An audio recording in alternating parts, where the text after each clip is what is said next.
Hello, my dear students. I hope you all are fine at your homes. So, children, as you know, we have already started with lesson number 2, nutrition in animals. And in this chapter, we are covering the digestion in humans.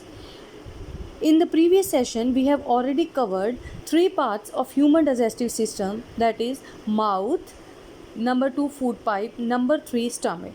So today we will move on to the fourth part, that is small intestine. Now the small intestine is highly coiled and is about 7.5 meters long. From the stomach, the semi-digested food, which is also called the chyme, passes into the small intestine. Small intestine has different organs which play a vital role in digestion of the food. Number 1 is the liver. It secretes a bile juice and this particular juice help in digestion of fats.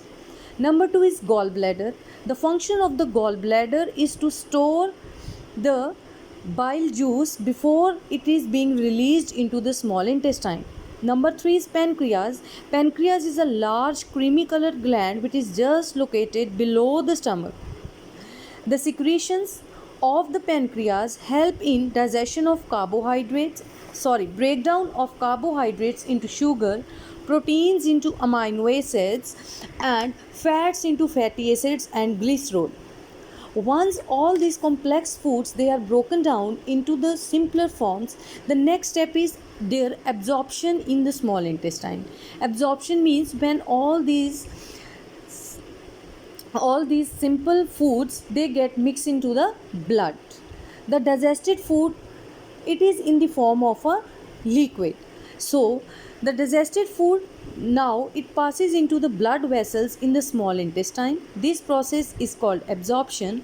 The inner walls of the small intestine, they have thousands of finger like outgrowth called villi. Singular villus, plural is villi. So the major function of the villi is to increase the surface area for the absorption of the food. Villi is richly supplied with the blood vessels. The digested food passes through the thin walls of these vessels and enter into the blood. Next, after the food is absorbed into the blood vessel, the next step is the assimilation. The absorbed nutrients are transported to the rest of the body. The glucose from the carbohydrate is broken into carbon dioxide and the water to give energy. Means in the process of assimilation means the utilization of the absorbed food, that how various organs they use the digested food to get energy out of it.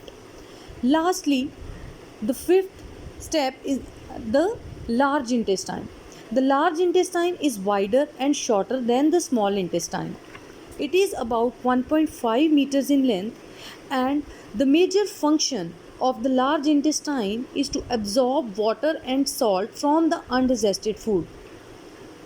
After the absorption of water and mineral, the undigested food becomes semi-solid, which is stored in the rectum and is expelled from the body through anus. This process is called egestion. I hope you are clear with digestion in humans. Thank you, students.